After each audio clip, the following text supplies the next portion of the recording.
የሉም ከግርግሩ ሜዳ ከልታይ ልታዩ ስፍራ በእርግጥም የሉም። ብዙ ሰዎች ትላልቅ ነገር እየሰሩ ትናንሽ ቀዳዳዎች ግን አያዩዋትም። እኔ ያቺን ነው የምሞላት። ስራቸው የአደባባይ እሳቸው ግን ድብቅ ናቸው። በሕክምናው ውስጥ ብዙ የጎበጡም ነገሮች አሉ፣ በቀላሉ ሊስተካከሉ የሚችሉ ነገሮችን እነሱ ላይ ነው የማተኩረው። ሌላውንማ ሌላው ያየዋል። የግጥምና ዜማ ገጸ በረከታቸውን ከጥበብ ሙዳያቸው ላይ የቆነጠሩ ዕውቅ ድምፃውያን ስለሳቸው ቢጠየቁ እሱ እኮ እያሉ የሚያወሩት ብዙ አላቸው። ኬኔዲ ያው ብዙ የተወራለትን ያህል ነው፣ በቃ ትክክል ተወርቶለታል። ነገር ግን ያልተወራለትን ልንገር። ደግሞ በሌላ መስክ እልፍ ብሎ ከ2 አስርተ ዓመታት በላይ ባገለገሉበት የጤናው አድባር ቅዱስ ጳውሎስ ሚሊኒየም ሆስፒታል በክኒን የሚያክም አለ፣ በቢላዋ የሚያክም አለ፣ በኦፕሬሽን ማለት ነው።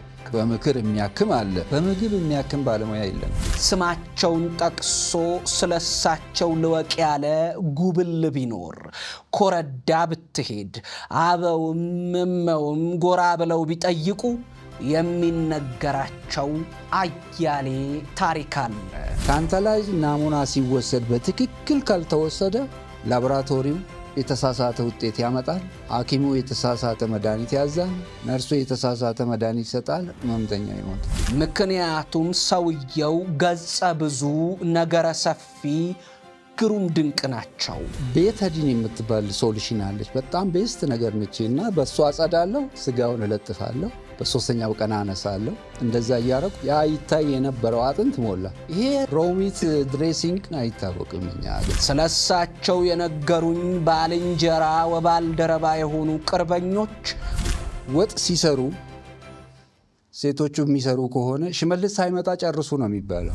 ዘመናትን ባለፈ እምር ሽትር በሚል አለባበሳቸው ዛሬም ይመሰጡባቸዋል። የሐረርጌ ኦሮሞዎች ሴቶቹን እንደዚሁ አይተህ እቺ ያገባች ነች፣ እቺ አላገባችም፣ እቺ ፈታለች፣ እቺኛዋ ባለዋ ሞቷል አይተህ ነው የምታውቀው። አንዳንዶች ደግሞ በጎ ስሜትን በሚፈጥር ደህና መሆንህም ደህና ነገር ነው እንዳለው ጋዜጠኛ ምንም እንዳልጎደለበት ሁሉ ደህና ነኝ በሚል የማይደበዝዝ ፈገግታቸው ይገረሙባቸዋል። ከዛ ውጭ ግን ይሄ ካካ መጫወት ሰፈር ውስጥ እንደዚህ የድብብቆሽ ጨዋታ ምናምን እኔ አላውቀው። ሰውየው ከበረሃዋ ንግሥት ክፍለ ኢትዮጵያ የበቀሉ የጥበብም የጤናም ዋርካ ናቸው። እኔ ወደፊትም ሮጣለሁ፣ ወደ ኋላም ሮጣለሁ ፊቴን ሳላዞር። ምሩጽ ግን እንደዛ አይችልም፣ ፊት ለፊት ብቻ ነው የሚሮጠው። እኒህን መጠነ ሰፊ ግንደ ወፍራም ተጽፈው ቢታተሙ ዳጎስ ያለ ታሪክ የሚታተትባቸው ዶሴ በሰዋዊ መጽሐፋችን ላይ ልንገልጻቸው ፈለግንና እባኮን ስንላቸው ፈቃዳቸውን ለመስጠት የወደዱትን የዛሬውን ተነባቢ ሳስተዋውቃችሁ ደስ እያለኝ ነው። አንተ ብለህ ጥራኝ ብለው የፈቀዱልኝን የሥራም የዕድሜም አንቱ በፈቃዳቸው መሠረት በአንተታ እየጠራሁ ንባቤን እጀምራለሁ። ጤና ይስጥልን ክቡራትና ክቡራን አድማጭ ተመልካቾቻችን፣ በሲደብሊው ፊልም ኮኔክሽን አማካኝነት ተዘጋጅቶ የሚቀርብላችሁን ሰዋዊ መጽሐፋችንን አዲስ አበባ ከሚገኘው የሰዋዊ መጽሐፋችን ማስነበቢያ ስፍራ አብራችሁን ቆዩ ብዬ የምጋብዛችሁ አስነባቢያችሁ ብሩክ ሚፍታ አትራኮስ ነኝ።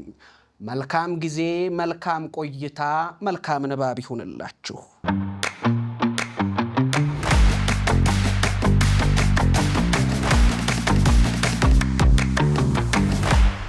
ሰዋዊ መጽሐፋችንን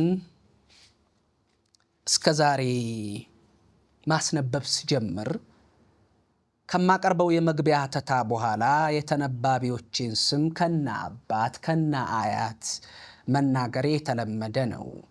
ዛሬ ያልተናገርኩበት ምክንያት አለኝ። አንድ ሰው ስላንተ ስጠይቀው ገጣሚነትህን የገጣሚነት ተሰጥኦህን በማድነቅ ሲጠራኝ ራሱ በስሜ ፊደላት ቁልቁል በጻፈው ግጥም ነው አለኝ። እና ምን አሰብኩ? እንዲህ የግጥም ሀድራ የወረደለትን ሰው እንዲሁ ዝም ብሎ ከመጥራት ለምን እኔም በግጥም አልጠራውም ብዬ ተነሸጥኩኝ። አሁን ይህንን እንደው ላቅርብ ብዬ ብጠይቅህ እንደ አገርህ ልማድ አቦ ምን ችግር አለው በለዋ ትለኛለህ ወይስ ወለበል ትለኛለህ? ምንድን ነው የምትለኝ? በዚህ ጥያቄ ነው የምጀምረው። ፈቅጃለሁ። እሺ ወለበል ከመባል ተረፍኩ ማለት ነው። መልካም እንግዲህ ክቡራን ተመልካቾቻችን የዛሬውን ተነባቢ ስም አሁን መጥራት እጀምራለሁ። አብራችሁኝ ፊደሉን ተከተሉ። ሽግሽግ የለውም ከጥሩ የሚያሸሽ መሙላት የጎደለን ጊዜ ቀኑ ሳይመሽ ልግስና ቢሆን የዘራሃው ነገር ስተርፍ መክረምህን ታሪክህ ሲናገር ዓለም ባያየውም ፍጹም አይድነቅህ። በሄድክበት ሁሉ ማንም ሰው ባያውቅህ ራስን ደጋፊ ቅንነት ነው ስንቅህ። በበጎ የሚኖር ክፍተት መሙላት ይሻል። ቀናት አያልፈውም መች ለሱ ይመሻል።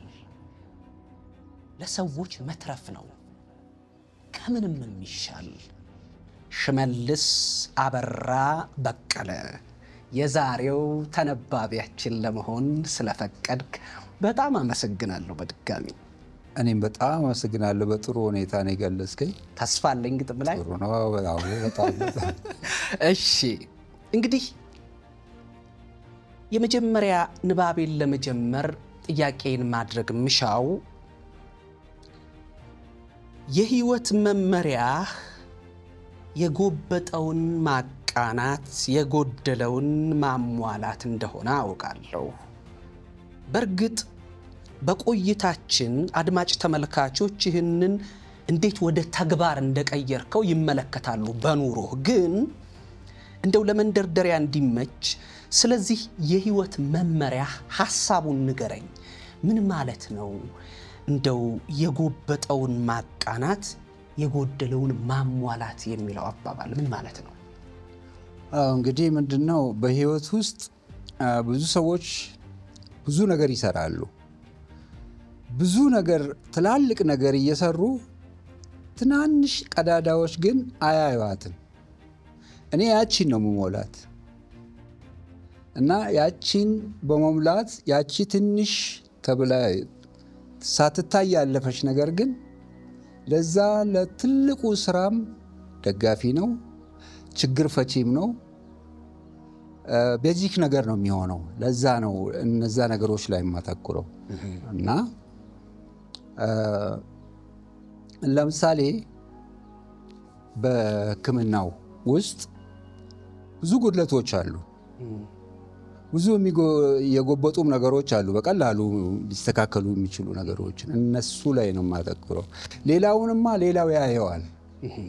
ያልታዩትን ነው እኔ የማየው፣ ባልታየበት አንግል ነው የማየው። ይሄንን አሁን ከሕክምና ባለሙያዎች እኔ የተለየው ሰው አይደለሁም፣ ግን የተለየ የሚያደርገኝ እዛ ውስጥ የአርት እንትን አለ። እንደው እሱ ላይ በደንብ ወደ በኋላ በዝርዝር እመጣላለሁ። እንደው ሐሳቡን አሁን አንተ ለማለት የፈለከው እንደው በትልልቁ ነገር ላይ ብቻ ተጠምደን ትንንሾቹ እንዳያልፉን የጎበጠውን እያቃናን የጎደለውን እንሙላ ነው የዚህ መርህ መንፈሱ። በጣም ጥሩ ነገር፣ በጣም ድንቅ ነገር ነው። ስላንተ ታሪክ ጅምር እንዲሆነኝ ትንሽ ለማጠያየቅ ስሞክር ሐረርጌ አሰበ ተፈሪን አልፎ ወሌንሶ ቁኒ የሚባሉ ቦታዎችን ሰማው፣ ተጠቀሱልኝ። እንደው ካንተ ጋር ምን እንደሚያገናኛቸው ከማወቄ አስቀድሞ ስለ እነዚህ ቦታዎች ብትነግረኝ ደስ ይለኛል። ስለ ህዝቡ አኗኗር፣ ስለ ቦታው፣ ስለ አየር ሁኔታው እስቲ ንገረኝ። እንግዲህ በሐረርጌ ክፍለ ሀገር ውስጥ የሚገኝ ቦታ ነው። አስበተፈሪን 17 ኪሎ ሜትር አልፎ ቁኒ የምትባላለች። ከቁኒ ደግሞ እንደገና ሌላ 17-18 ኪሎ ሜትር የምትሆን ወሌንሶ ባፈኖ ቀበሌ ገበሬ ማህበር የምትባል እዛ ነው የተወለድኩት። አካባቢው እንደው የህዝቡ አኗኗር ምን ይመስላል? ቆላማ ነው? ደጋማ? እንዴት? ወይና ደጋ ነው። ወይና ደጋ ነው። አካባቢው ላይ ምንድነው ብዙ አይነት እንትኖች አሉ። በስተ ምዕራብ በኩል የሐረርጌ ኦሮሞዎች አሉ። በስተ ሰሜን በኩል ከሸዋ ከጎንደር ከምን የመጡ አማሮች አሉ። በምስራቅ በኩል ከሸዋ የሄዱ ሰላሌዎች ኦሮሞዎች አሉ። እዚህ መሃል ነው ያደግኩት እና ቋንቋም አሁን በሁለቱም ነው እኔ አፍ የፈታሁት፣ በአማርኛም በኦሮምኛም እና እዛ አካባቢ የሁለቱም ቅይጥ ነው። የሁለቱም ቅይጥ ነው። በጣም ይደንቃል፣ በጣም ይደንቃል። እንደው አካባቢው ምንን በማብቀል ነው ያለው? ስለዚህ ሁኔታ ተራራማ ነው? ሜዳ ነው? እንድታስቆ በዝነ ህሊና እንድታስቀኝ። አካባቢው በጣም ለምለም አካባቢ ነው እና በተለይ ይሄ ወሌንሶ ምልህ አካባቢ በጣም ለምለም ነው። የማያፈራው ነገር የለም። ሁሉንም ነገር ያፈራል። ድሮ ሐረርጌ በአትክልት በፍራፍሬ በምን ይታወቃል። ያንን ያሟላ ነው። ሁሉ ነገር ከሽምብራ እስከ ጤፍ፣ ከጤፍ እስከ ማሽላ በኩል ሁሉ ነገር ይመረታል። ከዛም በተጨማሪ ተራራ አለ፣ ትልቅ ተራራ በደን የተሸፈነ። ያ ደን ኒያላ አለ፣ አንበሳ አለ፣ የዱር አራዊቶች አሉ እና እነዛ ነገሮች ተራራው ይታወቃል። ስም ሙክታር ተራራ ይባላል እና ትይዩ ደግሞ ፊት ለፊት ላይ ሰጳሌ ተራራ የሚባል አለ። ሁለቱም ላይ ነው ያሉት እነዚህ እንስሳቶች እና በጣም የበለጸገ ነው በተፈጥሮ።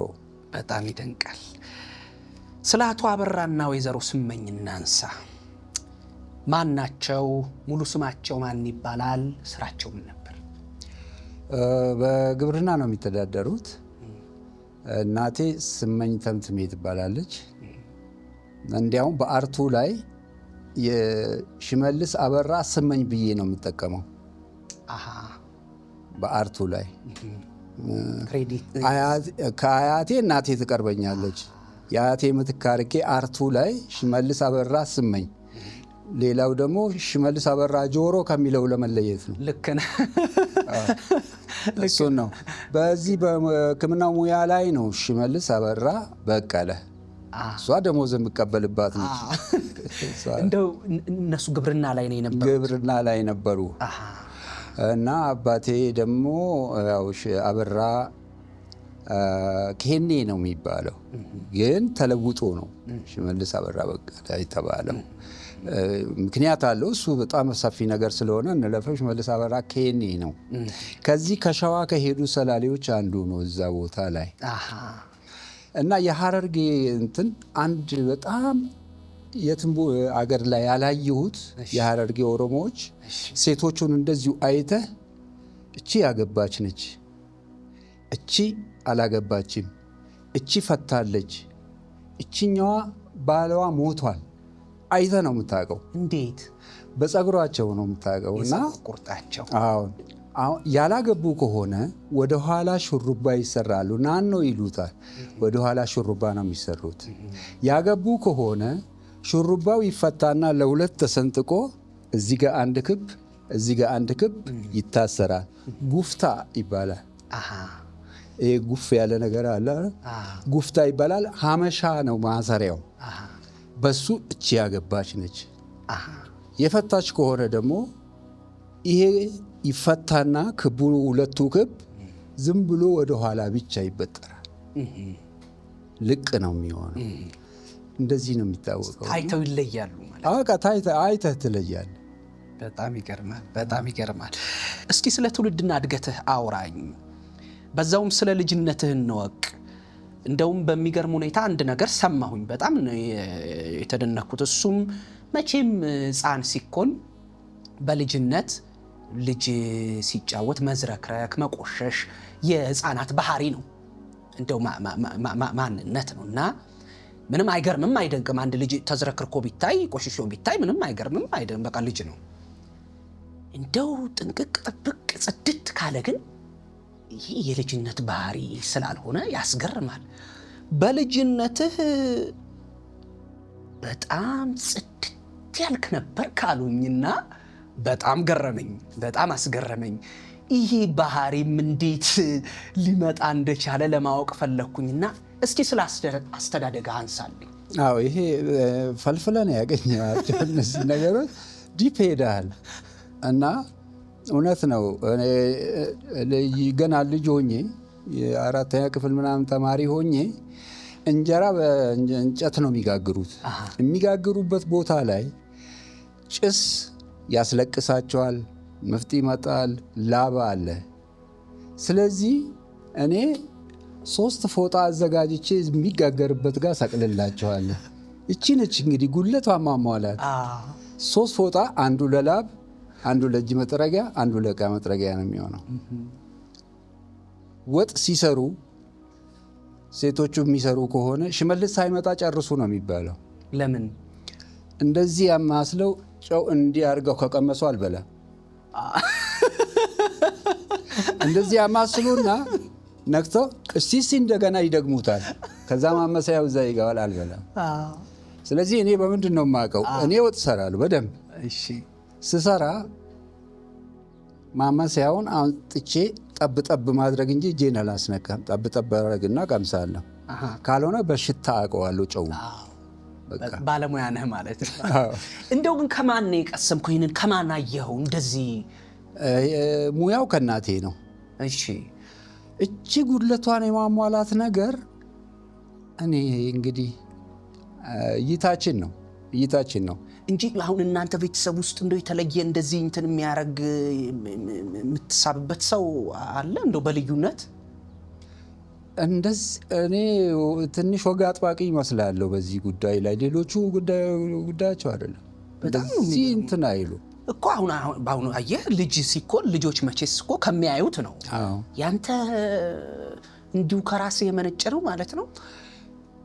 አዎ ይመስለኛል፣ ተፈጥሮ ይመስለኛል። በጣም ግሩም ነው። በጣም ግሩም። ወንድሞች ያሉ እህቶች አሉኝ? ንገረኝ። 13 ነን፣ ከአንድ እናት ከአንድ አባት። በልጅ ተባርካችኋል? በጣም ድቅ ነው። ስንተኛ ልጅ ነህ? እኔ 7ኛ ነኝ። ስንት ወንድም ስንት እህት አሉ? 7 ሴት ነው፣ 7 ሴት 6 ወንድ። ታላላቆች ሴቶች አሉ? ታላላቆች ላይ አሉ። እንዴት! በጣም እኮ የሚገርም ነገር ነው። ከነሱ አይተህ እንኳን የነሱ እንክብካቤ ነው እንዳይባል አንተ ወግ አጥባቂው እዛ ቤት። ይገርማል። ወደ ትምህርት ዓለም እንደው ከመምጣቴ በፊት ግን ከጓደኞችህ ጋር ስትጫወት የነበረው ሁኔታ እንዴት እንደነበር ንገረኝ እስቲ። ምን አይነት ጨዋታ ነው የምትጫወተው? ብዙ ጊዜ እንትን ላይ አላተኩርም። እኔ በልጅነት የልጅነትን ጨዋታ ተጫውቼ አላለፍኩ። ከምርህ ነው? ብዙ እንደዚህ እንትን አላልኩኝ። ያው ትምህርት ቤት ውስጥ ኳስ ምናምን እንደዚህ ማንኛውም ሰው እንደሚሯሯጠው እንትን ብያለሁ። ከዛ ውጭ ግን ይሄ ቃቃ መጫወት ሰፈር ውስጥ እንደዚህ የድብብቆሽ ጨዋታ ምናምን እኔ አላውቀው። ምን አይነት ነገር ነው የሚመስጥህ? ምን በማድረግ ነው የምታሳልፈው? እኔ ብዙ ጊዜ በመጽሐፍ ነው ጽፋለሁ፣ አነባለሁ። አረ በልጅነትህ ነው የምልህ? በልጅነቴ እንግዲህ በልጅነት ያው ቤተሰብን ማገዝ አለ፣ ስራ ማገዝ አለ። ከዛ ውጪ ታግዛቸዋለህ? ንገረና። በግብርናው ስራ አግዛቸዋለሁ። ያን ያህል ለነሱ እንደ ሌሎቹ ጎበዝ አይደለሁም በግብርናው ላይ። እኔ ምንድነው ራስን የመቻል የሚባል እንትን አለኝ ውስጤ። እነሱን መርዳት ማለት ራሴን ከቻልኩ እነሱ የኔ ሸክም ከነሱ ላይ ካነሳው አገለገልኩ ማለት ነው። ስለዚህ የእርሻውን ስራ ይሄን ያህል እንትን አልልም። ለእኔ የሚሆነኝን ነገር ግን ሰራለሁኝ። እነሱን ለምሳሌ ትንሽዬ እርሻ እንዲህ የተሰጠችኛለች። እዛች ላይ ዝንቅ ግብርና ታውቃለህ? አላውቅም። ጥምር ግብርና የሚባል ታውቃለህ? ጥምር ግብርና ማለት እዛ ጋር ከብት ታረባለህ፣ እዚህ ጋር እርሻ ታርሳለህ፣ እዛ ጋር ንብ ታንባለህ። ይሄ ጥምር ግብርና ነው። ዝንቅ ግብርና ግን በአንድ ቦታ ላይ የተለያየ ነገር መዝራት ነው። ለምሳሌ ማንጎ ትተክላለህ፣ ከማንጎ ስር ብርቱካን አለ፣ ከብርቱካኑ ስር ቡና አለ፣ ከቡናው ስር በቆሎ ይበቅላል፣ ከበቆሎው ስር ሽምብራ ትዘራለህ፣ ትፈልግ ሽምብራው ሲነሳ ጤፍ ትዘራለህ። እንደዚህ ይሄ ዝንቅ ነው በአንድ እርሻ ላይ። እንደዛ አይነት እንትና ትንሽ ነበረችኝ። ያቺን በጥሩ ሁኔታ ሰራታለሁ። የቤተሰቡን እንትናል እሷን እሸጥና ልክ ሲደርስ ነው ደግሞ የምትሸጠው? አዎ እሸጥና ለትምህርት ቤት እኔ ትምህርት ቤት ስገባ የመጀመሪያ አንድ ደብተርና አንድ እርሳስ ነው የገዙልኝ። ከዛ በኋላ አስቸግሬ አላውቅም። ይህን የምትሰራው በስንት ዓመት ነበረ? እንግዲህ አንደኛ ክፍል ስገባ ነው። 7-8 ዓመት አካባቢ ማለት ነው። ገጠር ላይ እኮ እንደ 7 ዓመት ልጅ ጎበዝ ነው። እና ያችን እሸጥና ርቄ ነው የምማረው። ኦልሞስት ወደ 30 ምናምን ኪሎ ሜትር ርቄ ነው የምማረው። ቤት ኪራይ አለ፣ ምግብ አለ። ስለዚህ ምን አደርጋለሁ? ያ የተሸጠውን እንትን ሸጬ ብስክሌቶች እገዛለሁ። ብስክሌት ገዝቼ በትምህርት ሰዓት ትምህርት ቤት ይሄድበታለሁ። ስመለስ አከራያለሁ። ያቺ ገቢ ከወር እስከ ወር ምንም ሳልቸገር ታኖረኛለች። አሁን ቤተሰብ ረዳው ማለት ነው። ሌሎቹ ስንቅ ተጭኖላቸው ነው ክፍያ ምንም ለደብተርም ለምንም ለልብስም ለምንም ተሰጥቷቸው ነው። በቃ እኔ መጀመሪያ የተገዛልኝ አንድ እርሳስ አንድ ደብተር ነው። ከዛ በኋላ ራስን መቻል ነው። ልብሴን አላስቸግርም፣ ደብተር አላስቸግርም። እናረጌ ነው እንትን ያደረኩት። ትንሽ የሚለየኝ ነው። ይገርማል፣ በጣም ይገርማል። እሺ ወደ ትምህርት ዓለም እንምጣ። የት ነው የተማርከው? እንደው ፊደል ከቆጠርክበት እንደው ብንጀምር የቄስ ትምህርት ቤትን ጎራ ካሉ ሰዎች መካከል ነህ? አይ አላልኩም። አዎ ከአንደኛ ቀጥታ እንትን ትምህርት ቤት ነው የገባሁት። የግል ትምህርት ቤት ምን የሚባል ስም የለውም በወቅቱ። አንድ መምህር ነው ያለው። እሺ አንድ መምህር ነው፣ በአንድ ቤት ውስጥ ነው የሚያስተምረው። እዛ ነው የገባሁት። ወዲያውኑ እኔ እንደገባው ከዓመት በኋላ የመንግስት ትምህርት ቤት ተሰራ። እዛው እናንተ አካባቢ ነው? ይርቃል። አረ የግል ያልከኝ የሚያስተምረው? አዎ ይርቃል ከአካባቢያችሁ? አዎ ግን መጀመሪያ አካባቢያችን ላይ ሙስሊም ይበዛል። ቁርአን ቀራ ነበር። አረ እባክህ። ከዛ አሌፍ ምናምን እያልክ በጣም አረበኛ ትሞክራለህ? አልዘለክበትም። አዎ ፊደሉን በቃ እንደጀመርኩኝ ትንሽ አንድ ዓመት ያህል እንደተማርኩ ነው ወደ መደበኛው ትምህርት ቤት የገባሁት። እና ጓደኞቼ በሙሉ ሙስሊሞች ናቸው እና አካባቢው ሙስሊም ይበዛል። እና በቃ እኔ ከነሱ ጋር ነው። እኔ እንደሚነግሩኝ የሙስሊም ጎረቤት አለች። እናቴ ለእሷ ትሰጠኛለች። የእሷን ጡት እየጠባሁ ነው ያደግኩት። የእሷ ደግሞ ልጅ አለ የኔ እኩያ እና እሷ ስትሄድ እና እኔ እናት ጋር ይሰጣል። የኔ እናት እያጠባች እኩል ነው ያደግነው። እንደዚህ አይነት ነገር በጣም የምንገርም ህዝቦች፣ በጣም ይደንቃል። እንግዲህ በጣም ነው የሚደንቀው። እሺ ከእናንተ አካባቢ ምን ያህል ርቀት ነው ያለው ትምህርት ቤቱ? 18 ኪሎ ሜትር በግምት። በእግር ነው የምንመላለስ። በእግር? እዛ እስከ ስንት ተማርክ? እዛ እስከ 6 ነው። እስከ 6 ተማርክ። ይሄ ቁኒ ትምህርት ቤት ነው የሚባለው። ቁኒ ትምህርት ቤት። ከዛ ወደ አስፈተፈሪ አሁን ጭሮ ነው የሚባለው። እሺ ጭሮ ገባ። ጭሮ ተማርኩኝ። ምንድነው ትምህርት ቤቱ ስሙ? ቀኛዝማች አባ ሰይጣን አንደኛ ደረጃ ትምህርት ቤት ይባል ነበር ድሮ። እዛ ነው። እስከ ስንት ተማርክ? እዛ እስከ 10 ተማርኩኝ። እስከ 10። እሺ ከዛ ደግሞ ወደ ሐረር እና ድሬዳዋ። ሐረር እና ድሬዳዋ ትምህርት ቤቶቹን እንደው እስከምን ድረስ እንደዘለክ ንገረን። እንግዲህ ትምህርት ቤቱ የድሬዳዋ የሃይ ስኩል ትምህርት ቤት ትክክለኛ ስሙን አሁን አላስታውሰውም። ድሬዳዋ ሃይ ስኩል ነው። እዛ ነው የጨረስኩት። ከዛ በኋላ ወዴት አመራ? ከዛ ወደ ኮሌጅ ገባሁ። የሕክምናውን እንትን ኮርስ ወሰድኩኝ። ከዛ ተመረቅኩ። ከዛ የሶማሌ ጦርነት ነበረ 69 ነው። 69 በዛ ወቅት አይደለም እኔ በ75 ነው የተመረኩትና ኦልሞስት ከኛ ድንበር ወጥተው የራሳቸው ድንበር ውስጥ ገብተው ግን አልፎ አልፎ እየመጡ ጥቃት እያደረሱ ይሄዳሉ። እዛ ጦር ውስጥ የኛ ጦር ውስጥ ዘመትኩኝ። እዛ 4 ዓመት አገለገልኩ። ዘምታል። እንደው ወደሱ እና የሶማሊያ ጦርነት ጊዜ ስላለው ስሜት ተነግረኛለህ። ግን የትምህርት ቤት ቆይታህን እንደው ትንሽ ብትገልጽልኝ በጣም ደስ ይለኛል። እንዴት ያለ ጊዜ ነበረ? የማስተማር ሂደቱ ምን ይመስል ነበረ?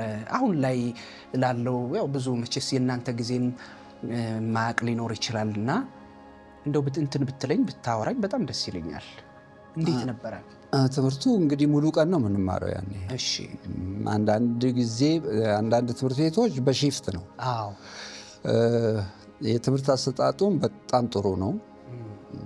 ተማሪውም ዌል ዲሲፕሊንድ ነው። አስተማሪዎቹም እንደዛ ዛን ያህል ሁላችንም እንመኝ የነበረው መምህር ለመሆን ነበር። በዛን ወቅት የነበሩትን መምህራን እንትን አክቲቪቲያቸውን ስናይ በእነሱ ተመስጠን እና በጣም ደስ የሚል ሙያ ነበረ።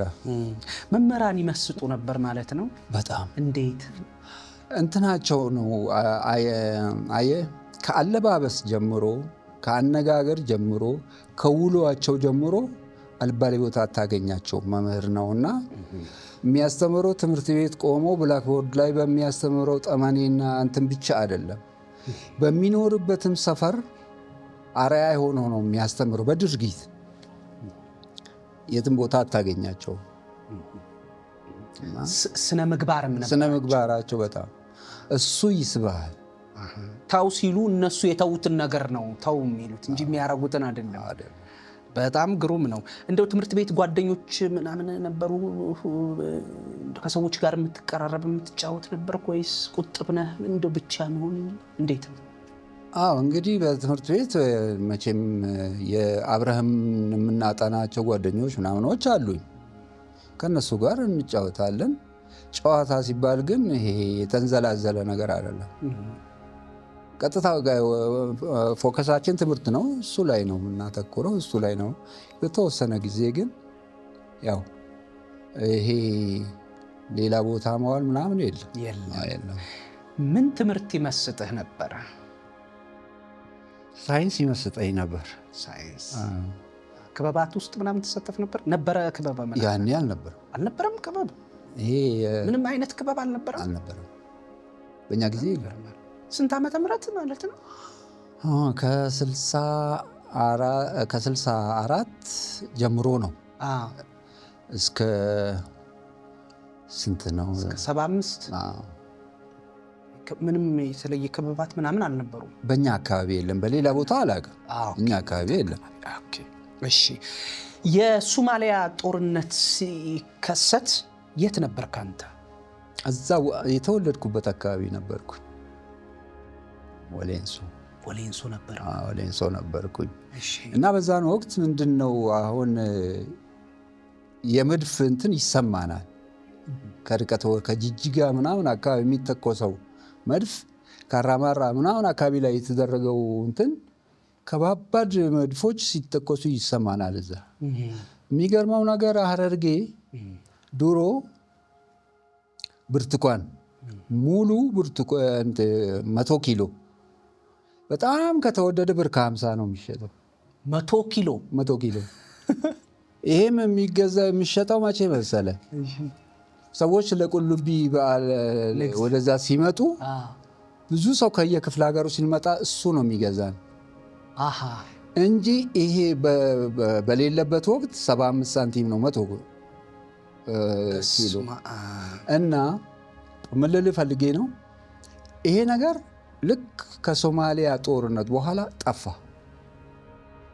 ገበሬው በሙሉ ጨፈጨፈው ራሱ። ለምን? ሶማሌ አይበላትም። በቃ ከዛ በኋላ ጠፋ። እንደዛ እንደ ድሮ የለም። በስመ አብ። ድሮ ገበያ ወጥተ በእኛ ጊዜ በ5 ሳንቲም 7 ሙዝ ነው የምትገዛው። ያውም ናቅመስ ተርታውን ነው መደዳውን ነው የሚቀመጡት እና ከሁሉም መቅመስ ትችላል። ስትገዛ 7 ሙዝ በ5 ሳንቲም። በጣም የተትረፈረፈ አትክልት ነበረ ሐረርጌ። ከሶማሌ ጦርነት በኋላ ወደም አሁን እያንሰራራ ይመስለኛል ትንሽ። ከዛ በኋላ በጣም እንትን ብሎ ነበር የፍራፍሬው ነገር ማለት ነው። ቀንሶ ነበር በጣም። ከዛ በኋላ እንደው ጦርነቱ እየገፋ ሲመጣ አንተ ወደ የት ሄድክ? ከወሌንሶ እዛው ነው ሆኜ ነው ያሳለፍኩት። እሺ ያው ካራማራ ድል ከካራማራ ድል በኋላ እነሱን ተጠራርገው ወጡ፣ ጦሩም አስወጣቸው። ከዛ በኋላ ነው እንግዲህ እኔ ተምሬ ምን ብዬ ጨርሼ ኦጋዴን የዘመትኩት። ኦጋዴን ዋርደርና ወልወል የሚባል የወልወል ስለ ወልወል ታሪክ ታውቃለህ? እዛ አካባቢ ነው የዘመትኩት እና ዋርደር ይባላል። እዛ 4 ዓመት ቆይቼ ነው ወደ ድሬዳዋ የተመለስኩት። እንደ ጥቂት ብትነግረኝ በጣም ደስ ይለኛል ስለ ወልወል ቆይታ፣ ስለዛ ጦርነት። በጦርነቱ ላይ ያው እኔ ወታደር ሆኜ አይደለም የዘመትኩት። እሺ በሕክምና ሙያ ነው ወታደሩን ለማገልገል የዘመትኩት። ሰራዊቱ የሚሰራውን ነገር በሙሉ ሰራለሁ። ፋቲክ ለብሳለሁ። ኢቭን የአንቲ ኤርክራፍት እንትን አለ፣ ከታንክ ትንሽ በለጥ ይላል። ራዳር አለው። 360 ዲግሪ ይሽከረከራል እንትኑ ራዳሩ። አውሮፕላን ጸረ አውሮፕላን ስለሆነ ያንን እዚህ ጋር በስክሪን ላይ ያመጣልሃል። ተኳሽ አለው፣ አጉራሽ አለው፣ ሾፌር አለው። የዚህ ሾፌር ሆኜ ነው የተማርኩት እኔ። ኢቨን እሱን እንትኑን ለማስነሳት 17 በተን ነው የምትከፍተው እንትኑን። ደስ የሚለው ነገር ደግሞ ምንድነው በቆመበት 360 ዲግሪ ይሽከረከራል ሙሉ እንትኑ ራሱን ለመሸፈን አቧራ አስነስቶ። አንድ ይሄ ነው። ሁለተኛ ይሄንን እንትን ብለሃል። ሁለተኛ በቀንም በሌሊትም ልትዋጋበት ትችላለህ። ኢንፍራሬድ ላይት አለው። ለጠላት አይታይም ብርሃኑ፣ ለውስጥ ላሉት ሰዎች ግን በደንብ ወለላ አድርጎ ነው የሚያሳየው መብራቱ። በሌሊት ትዋጋበታለህ። ጠላት የጸረ አውሮፕላንም ነው፣ ለእግረኛም እንትን አለው። ይህንን ትሰራ ነበር? ሰራ ነበር ሳይሆን ሰልጠኜ ነው። ሰራተኞችም በትርፍ ጊዜ በሕክምና ውስጥ ባለኝ ትርፍ ሰዓት እቺን ነገር ለመማር ነው። በራሴ ፈቃደኝነት እንጂ አስገድደውኝ አይደለም። በግዳጅ አይደለም። በጣም ግሩም። ወደ ሕክምናው ዘርፍ ለመግባት የተሳብክበት አጋጣሚና ምክንያት ምንድን ነው? እንግዲህ በዛን ወቅት ብሔራዊ ውትድርና በጣም በየቤቱ ይታፈስ ነበረ። በዛ ወቅት ማለት በስንት ነው? ከ69 ጀምሮ። ከዛ ጀምሮ እንደገና ደግሞ ይሄ የማሌ ጥናት ተብሎ በየቦታው እንትን አለ። ደርግ ጊዜ የጥናት ክበብ አለ፣ የፖለቲካ እንትን። በቃ ከቀረ መከራ ነው። ሁል ጊዜ ስብሰባ ነው። ከዚህ ለመሸሽ ነው ማሌሪ ድህም ምናምን የሚባለው። እና ከሱ ለመሸሽ ነው። ሁለተኛ በኢሃፓ እንትን ትሳደዳለህ፣ ትታደናለህ። ከዚህ ሁሉ ለመሸሽ ወደዚህ ገባ። መሀል ሰፋሪ በሁለት ጥይት ይመታል አይነት ነገር ወደ ሕክምናው ገባው። ኦኬ፣ በጣም ነው የሚገርመው። በዚህ ግፊት ነው ማለት ነው ወደዛ። እንደው የሕክምናው መስክ ይደብቃል፣ ያሸሻል ማለት ነው ከነዚህ ግርግር። አይ መደበቂያ ምሽግ አይደለም የሕክምናው። ግን በዛ ቦታ ላይ እንትን ካምፕ አለ፣ የራስ ካምፓስ ውስጥ ገብተው እንደዛ ብዙ እንትን አይሉም። እንደገና ተመረኩኝ። እንደተመረኩኝ ደግሞ ወደ ሚሊተሪ ነው የገባሁት፣ ወደሚፈለገው። አንተ ያፈሳው ምናምን ከማለቱ ሲጀምር ነው ማለት ነው ወደ ሕክምናው ወደዛ የገባሁት። እስከዛ ጊዜ ድረስ ምን የመሆን ፍላጎት ነው የነበረ? ይልቅ ከውስጤ ብልጭ ብልጭ የሚሉ ነገሮች አሉ። ምንድን ናቸው? አንዱ አሁን ይሄ አንተ ራስህ ያነሳው የንጽህናው የምናምኑ ነገር ዶክተሩ፣ ሐኪሙ፣ ፈረንጁ ይሉኛል ቤተሰብ በድርጊትህ ማለት በድርጊቴ። ሌላው ደግሞ ወደ አርቱም ውስጥ እንዲጭራለሁ በትምህርት ቤት የማቀርባቸው ምናምን ነገሮችም ወደዚህ ብልጭታ ያሳዩኝ ነበር። በሁለቱም ያ ነገር ነው የሚሰ የዛ ነው እንደው እንትኑ ግርግሩ ሲነሳ የመሳብህም ጉልበት ያገኘው በዛ ምክንያት ነው። ተስቤ ግን ሁለቱም ጋር ነው የገባሁት። አዎ እሺ። ድሬዳዋ ከድል ጮራ ሆስፒታል በፊት የሰራህበት ስፍራ አለ እንዴ? አለ። ምንድን ነው? ከድሬዳዋ 12 ኪሎ ሜትር ወደ ጅቡቲ መስመር ላይ ሽኒሌ የምትባል ቦታ አለች። እዛ ሰራ ነበረ። የዛ የወረዳው የሕክምና ኃላፊ ሆኜ የነበረ የምሰራው። ይሄ ማለት ከዘመቼ ከተመለስክ? አዎ ከሚሊተሪ ውስጥ ዘምቼ ከተመለስኩ በኋላ ድሬዳዋ ጤና ጣቢያ ተመድቤ በዛ ስር ብዙ እንትኖች አሉ። በድሬዳዋ ጤና መምሪያ ስር ብዙ ክሊኒኮች አሉ በየቦታው። እዛ የሽኒሌ ክሊኒክ ኃላፊ ሆኜ ነበረ አገለግል የነበረው ለረጅም ጊዜ። ምን ያህል ጊዜ አገለግል? እዛ ወደ 4 ዓመት ነው 5 ዓመት እንደዚህ አገልግያለሁ። ከዛ በኋላ ነው ወደ ድል ጮራ ሆስፒታል የመጣኸው? ከዛ በኋላ ድል ጮራ ለ1 ዓመት ነው። ከዛ በኋላ የድሬዳዋ ከፍተኛ ጤና ጣቢያ አለ። ከድል ጮራ በፊት ነው? ከድል ጮራ በኋላ? ከድል ጮራ በፊት። አዎ። እዛ ድል ጮራ 1 ዓመት ነው። እና ይሄን እንደዚህ ከኦጋዴን ድሬዳዋ ተመደብ፣ ከድሬዳዋ ሽኒሌ፣ ከሽኒሌ ተመልሼ የድሬዳዋ ጤና ጣቢያ፣ ከጤና ጣቢያ ወደ ድል ጮራ። ልዩነቱን ብትነግረኝ በጣም ደስ ይለኛል። ሽኒሌ በነበርክ ጊዜ የነበረው ሙያው ያው ሕክምና ቢሆንም እንደው ሕክምናው መስክ ቢሆንም ከቦታ ቦታ ከተቋም የተለያየ ነገር ይኖረዋል በተለያየ ሁኔታ እና እንደው እስቲ እሱን ልዩነቱን እያነጻጸርክ ብትነግረኝ በጣም ደስ ይለኛል። በኋላ ላይ ለምንመጣው ወደ አዲስ አበባ ድረስ ስንመጣ እንደው አድማጭ ተመልካቾችም ያንን ለማወቅ ለመረዳት ያስችላቸዋል። እንግዲህ ምንድነው አሁን አደረጃጀቱ ራሱ ይለያያል። ክሊኒክ፣ ጤና ጣቢያ፣ ሆስፒታል ስትሄድ አደረጃጀቱ እንደ ግዝፈቱ ይለያያል። ግን መጀመሪያ የነበርኩበት የሽኒሌ ክሊኒክ ስዊድኖች ናቸው የሰሩት እና በጣም ሞደርን ነው። ገጠር ውስጥ ሆኖ ብዙም የገጠር ከተማ ነች። የገጠር ከተማ። አዎ። እና እዛ ቦታ ላይ ጉድለቶችም አሉ፣ ጥሩ ነገሮችም እነዛ ስዊድኖች የሰሩትና ሙሉውን እንትን ያሟሉት እነሱ ስለሆኑ ጥሩም ነገር አለ። ኢቭን ድል ጮራ የሌለ መሳሪያ ሁሉ እዛ ነበረ። ከምሬ ነው። ለምሳሌ ይሄ የምንሰራበት ጠረጴዛና ወንበር ሃይድሮሊክ ሲስተም ነው የሚሰራው። ከፍ ለማድረግ ስትፈልግ በእግር ነካ ታደርገዋለህ፣ ከፍ ይላል። ስትነካው ይመለሳል። ፊልድ ስትወጣ ይታጠፍና እንደ ሻንጣ ይዘው ትሄዳለህ። ጠረጴዛውንም ወንበሩ የለም። አሁን እሱ ነገር በዛን ወቅት አሁን አላቅም፣ በዛን ወቅት ድል ጮራ የለም። እንደዚህ ዘመናዊ ነገር ነው እና የአካባቢው ህዝብ ኢሳ ነው፣ የኢሳ ብሔረሰብ ነው እና በቃ በጣም ህዝብ የሚወዱ ሰዎች ናቸው፣ ተባባሪዎች ናቸው ለምንም ነገር እና ከነሱ ጋራ ስቀየር እንዲያውም እንትን ብለው ነበረ፣ እንደ ማመፅ ነገር ብለው ነበር እንዳይሄድ።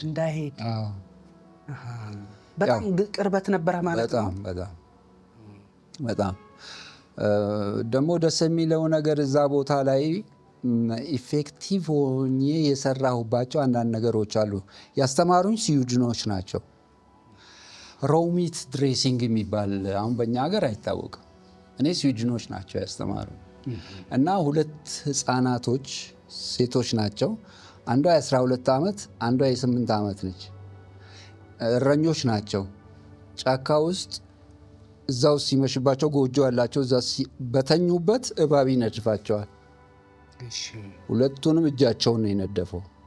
ሌሊት ስለሆነ ነው መርዙ አክቲቭ አይደለም ሌሊት ላይ የእባብ ለዛ ነው ያልሞቱት። ምን ሆነ? ይሄ ስጋቸው በሰበሰና ወደቀ፣ አጥንታቸው ይታያል። ሌሊት ነው እንትን ያደረገው፣ ግን በጊዜ ሂደት ነው አብጦ ስጋው እንትን ያለው እንጂ ወዲያው ነው አይደለም። በጊዜ ሂደት ነው። ከዛ የልጆቹ አባት ጅቡቲ ወሰዳቸው። ይቆረጥ ተባለ እጃቸው። አዎ ማስቆረጥ አልፈለገም። ድሬዳዋ ሆስፒታሎችን አዳረሰ። ይቆረጥ ተባለ። ማስቆረጥ አልፈለገም። አመጣች መጨረሻ እኔ ጋር ሲያመጣ ኦኬ እኔ አሁን እሞክራለሁ፣ ግን በሶስት ቀን አንዴ ጥሬ ስጋ ታመጣልኛለህ። ቀይ ስጋ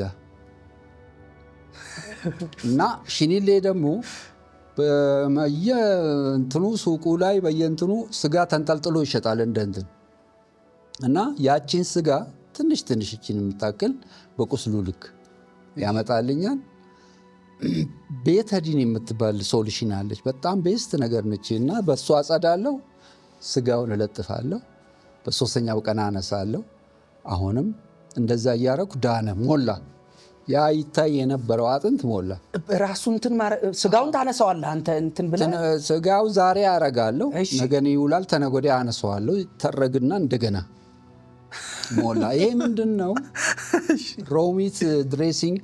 አሁን ሃኒ ድሬሲንግ አለ እዚህም ይታወቃል። ሱገር ድሬሲንግ አለ እዚህም ይታወቃል። በስኳር ምንድናቸው እነሱ? እነዚህ ነገሮች ምንድነው? ማር ነው። ማር በቀብተህ ቁስሉን እንትን የምታደርገው ነው። ሌላ ደግሞ ለዚሁ ፐርፐዝ የተዘጋጀ ስኳር አለ። እሱን አድርገህ እንትን የምትለው ነው። ይሄ ሮው ሚት ድሬሲንግ ግን አይታወቅም እኛ ሀገር እና እነሱ ስዊድኖች ስላስተማሪ ነው። ምንድነው ሳይንሱ? ባክቴሪያዎቹ መሸወድ ነው። ምክንያቱም የባክቴሪያ ሽወዳ። ምክንያቱም አሁን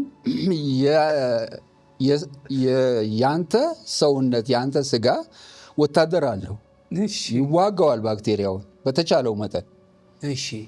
ነገር ግን ያንን የፍየሉን ስጋ አምጥተህ ስትለጥፍ አይዋጋም የፍየሉ።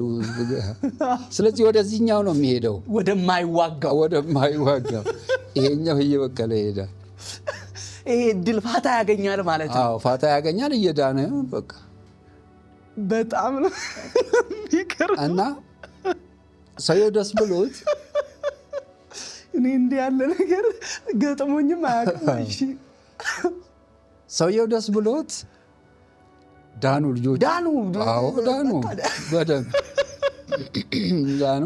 ትንሽ አንዷ ብቻ ያው የነርቭ እንትን ተነክቷል እንጂ ከመቆረጥ ድናለች። እዛ ሰውየው ከዳኑ በኋላ 3 ፍየል ይዞልኝ መጣ። እናት ፍየል እና 2 ግልገል። አሁን አለ እኔ እንደዚህ አይነት ነገር አልቀበልም፣ ለማግኘት ሳይሆን ልጆቹን ህይወት ለማትረፍ ነው የሰራው። ስጦታ ነው ያመጣልኝ። ይሄ የኔ ስጦታ ነው፣ ጉቦ አይደለም፣ ምንም አይደለም። ለመነኝ። እሺ እቺ እናትየዋ ማለት እኔ ነኝ። ግልገሎቹ 2ቱ ልጆች ያዳንካቸው ልጆቼ ናቸው። በነዛ ምሳሌ አድርጌ ነው ያመጣሁልህ አለ። ተራቡ፣ በዙ። አዎ በጣም ነው የሚገርመው። በጣም ይገርማል። እንደዚህ ያለ ነገር ሌላ እንትን ያለህ አለ? አዎ የተከሰተ እንደዚህ የገጠመ?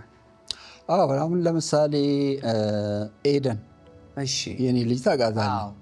ስትወለድ የእሷን እመጣል። የእሷን ለብቻ አነሳዋለሁ። እሺ ጥሩ። ወደ ድልጮራ ሆስፒታል ውስጥ ከገባ በኋላ እንደው አሁን ወደ ድሬም ከመጣ አሁን የገጠር ከተማ ነው። ከዛ በኋላ ደግሞ ከፍ ሲል ደግሞ አሁን ድሬ ደግሞ ከዛ ሻል ያለ ነው።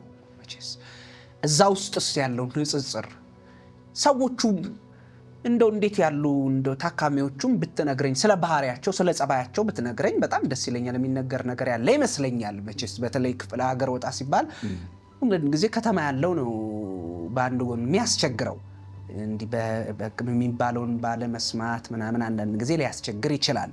ከተማ ያለው አውቃለሁ ብሎ ስለሚያስብ ይሄ ሁሉንም አያጠቃልልም። እንደው ብያኔም እየሰጠው አይደለም ጥናት ስለሚያስፈልግ እኔ በዙሪያዬ በምረዳው በማቀው በመነሳት ነው ይሄንን የተናገርኩት። ግን ክፍለ ሀገር ያለው ገጠር ያለው ደግሞ ከየዋህነት ከቅንነት ደግሞ የተባለውን እንዳለች እንትን አንዳንዴ ደግሞ አጋኖም እንደው የማረግ ነገር ሊፈጠር ይችላል። እንደው ካለማወቅም ከየዋህነትም ሊከሰት ይችላል። እንደዚህ ያለ ነገር አለ። እሱ ነገር በሁለቱም አቅጣጫ አለ። ስትሪክትሊ የምትነግራቸውን ነገሮች በመፈጸም በማድረግ ትእዛዛቶችን በማክበር የሚሄድ አለ። ይህ ሐኪም እንትን ምንም አያደርግላችሁም ተብለውም መድኃኒታቸውንም የሚተዉ አሉ። እንግዲህ እነሱን በተቻለ መጠን እየመከርክ ነው የምትሄደው። መክረህ አስረድተህ ደጋግመህ አስረድተህ ነው እንትን የምትለው። ዲፎልተሮች አሉ እንደዛ እንትን መድኃኒት የሚያቋርጡ። የቱ ከባድ ነው ግን ገጠር ያሉትን ማስረዳት ወይስ ከተማ ያለው?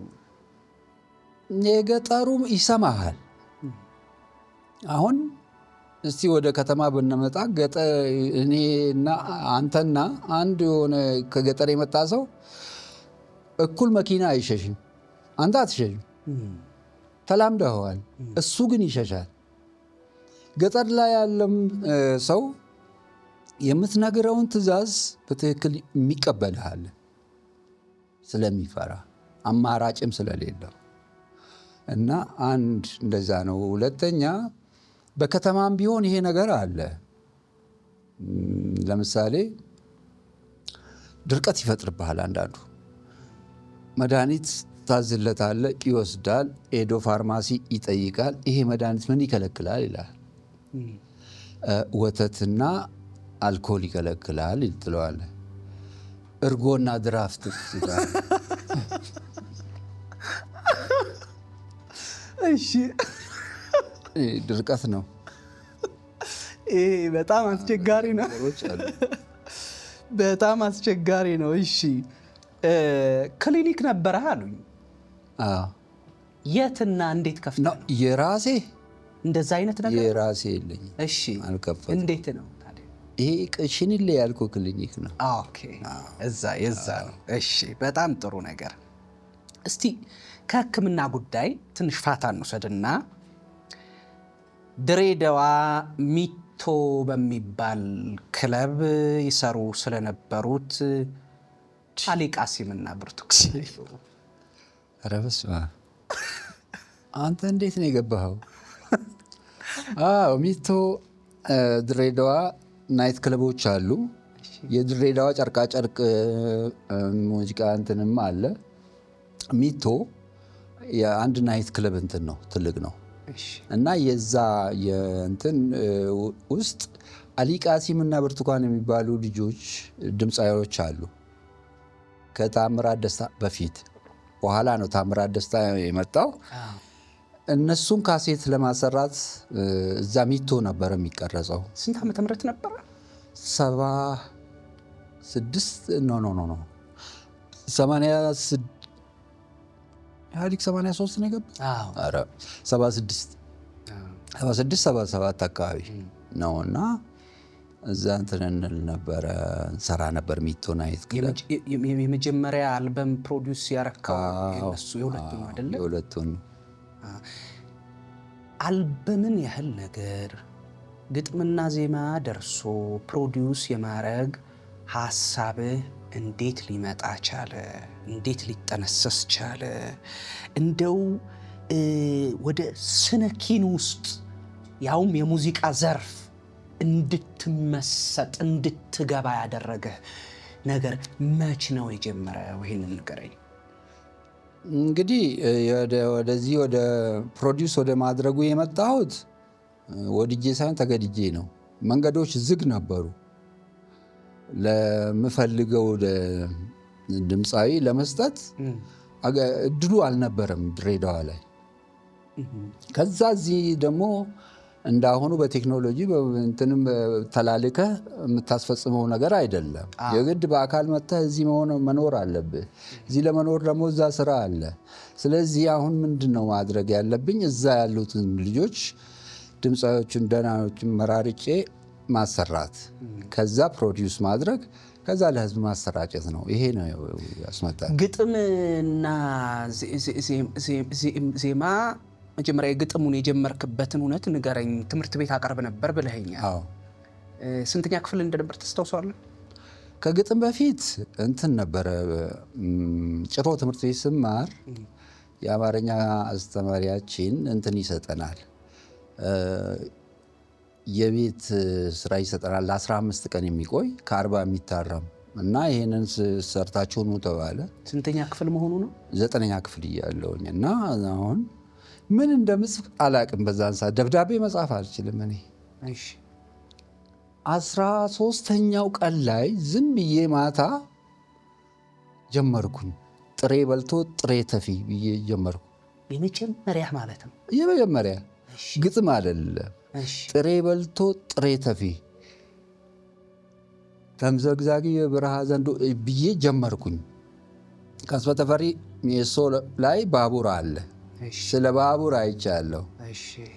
ባቡር ስትገባ ጥሬ ነህ፣ ስትወጣም ጥሬ ነህ። ጥሬ በልቶ ጥሬ ተፊ ተምዘግዛጊ የበረሃ ዘንዶ ይልና አሁን ከምን ጋር አያያዝኩኝ መሰለ? ምሩጽ ይፍጠር ያኔ ሞስኮ ላይ የወርቅ ጫማ የተሸለመበት ወቅት ነው። አሁን ሁለቱን አወዳደርኩኝ እና እኔ ማን ነኝ በሚል ነው መጨረሻ ላይ የምትገልጸው።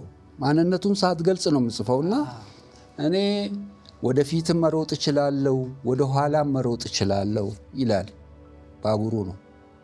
እኔ ወደፊትም እሮጣለሁ፣ ወደ ኋላም እሮጣለሁ ፊቴን ሳላዞር። ምሩጽ ግን እንደዛ አይችልም፣ ፊት ለፊት ብቻ ነው የሚሮጠው። እኔ ብዙ ሰው ተሸክሜ መሮጥ እችላለሁ። ሰዎች ምሩጽ ሞኝ ነው ይላል። ምክንያቱም የሰው ልጅ በዘመናዊው ዓለም ውስጥ ቁጭ ብሎ በሚሮጥበት ሰዓት እሱ በእግሩ ነው የሚሮጠው። ባቡር ላይ ቁጭ ብለህ ነው እንግዲህ ባቡሩ ይዞ የሚሮጠው እና እንደዛ እያለ ይሄዳል። መጣጥፍ ነገር ነው፣ መጣጥፍ ነው።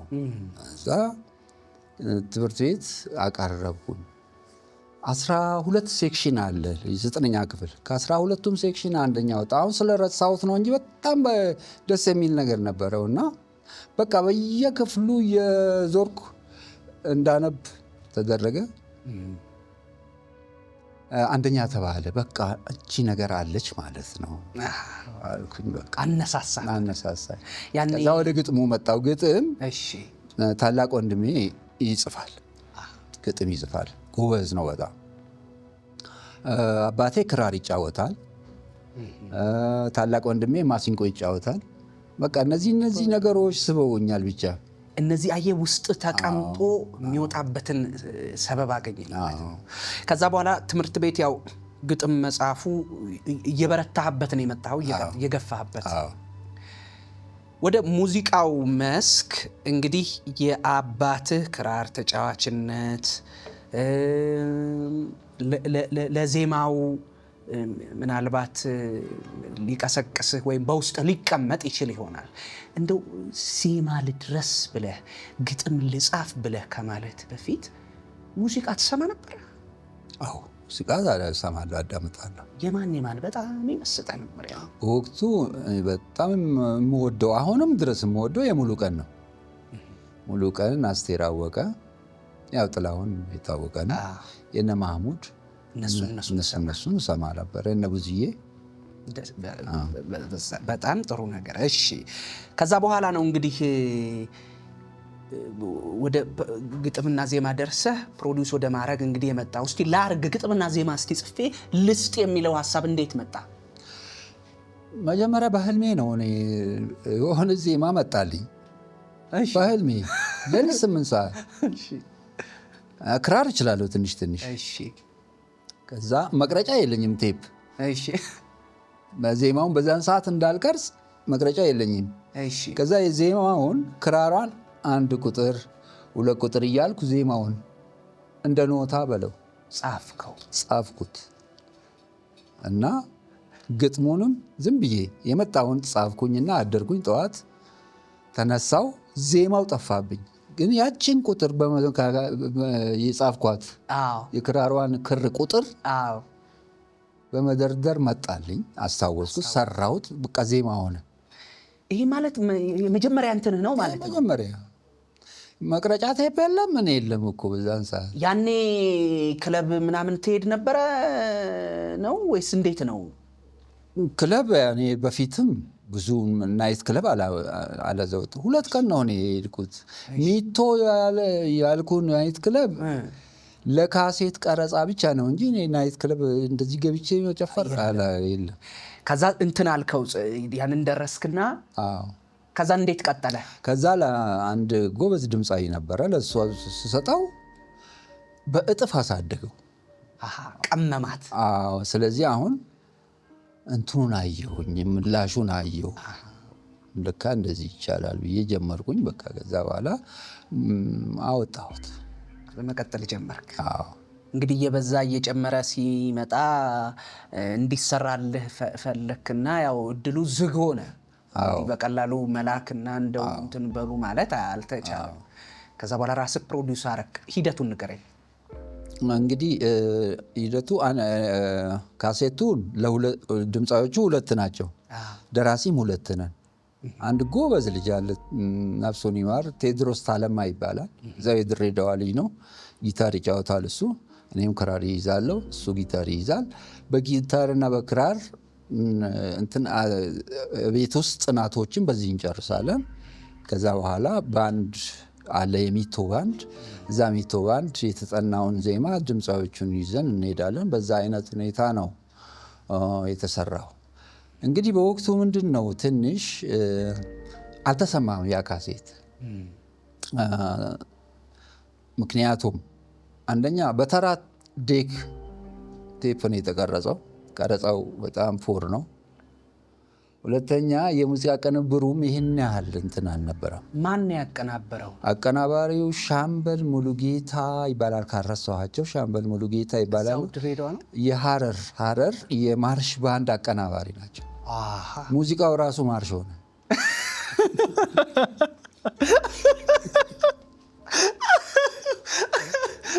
እሱ ተጽዕኖ በወቅቱ ግን በቃ ያለን መተንፈሻ እሱ ነው።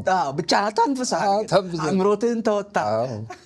በጣም ነው የሚደንቀው። እሺ ከጥበባዊ እንደው ጉዳያችን ፋታ እንውሰድና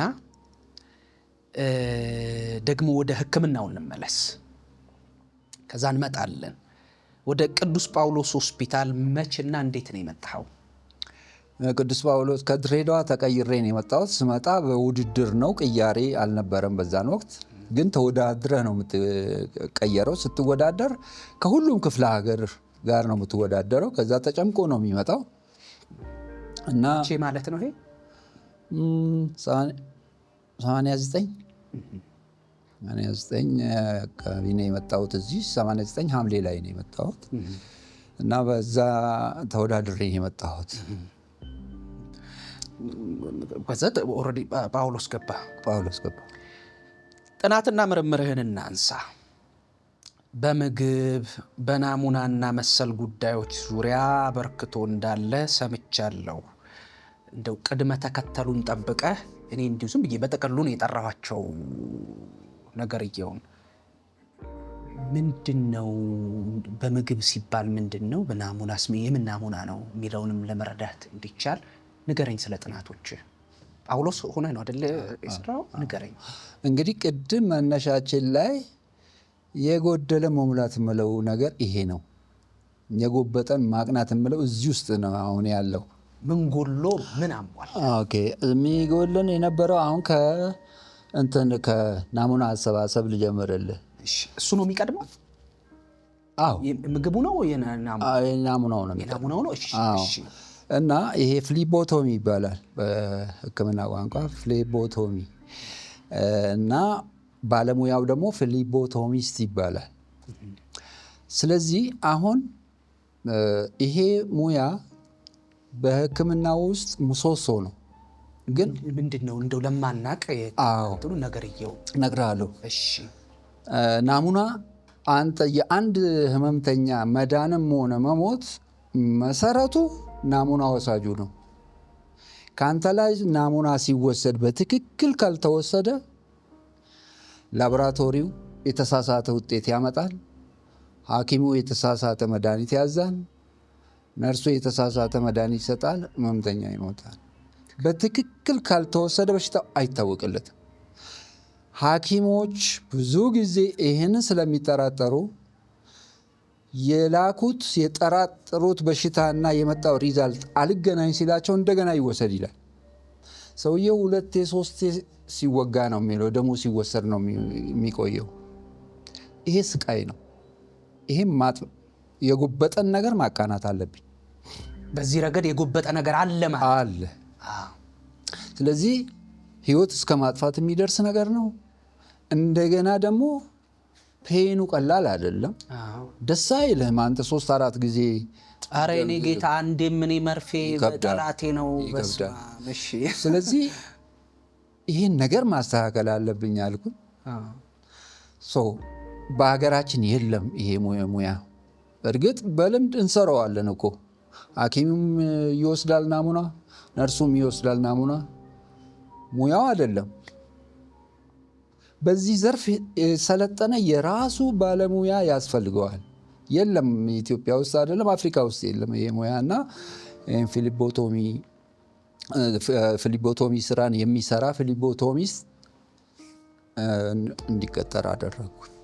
ጥናት አደረግኩኝ። ውድድር ነበረ። ሪሰርች ኮንቴስት ተሰጥቶ ነበር በሆስፒታሉ ለሁሉ። እንደዚህ ችግር ፈቺ የሆኑ ነገሮችን ጥናት አድርጋችሁ አምጡ ተባለ። ተወዳደርን። ወደ 70 ምናምን ሰው ነው ተወዳደርን። ከዛ ውስጥ አሁን በፊሊቦቶሚ 2ኛ ነው የወጣሁት። ከዛ ከሽልማት ጋር ከምን ጋር አበረታች ሁኔታ ነበረ። የስራው አትሞስፌር በጣም የሚያሰራ ነበር። ጥናትህ የደረሰበትን ውጤት ብትነግረኝ በጣም ደስ ይለኛል። ምን ችግር ይፈጠር ነበረ? ሰፊ ነው። ኦኬ፣ አንደኛው ሳምፕል ሪጀክሽን ይባላል። ይህ ሳምፕል ከዚህ ትወስድና ትልካለህ። ሪጀክሽን ይፈጠራል። ሪጀክሽን የሚፈጠርበት ወደ 8 ነጥቦች አሉ።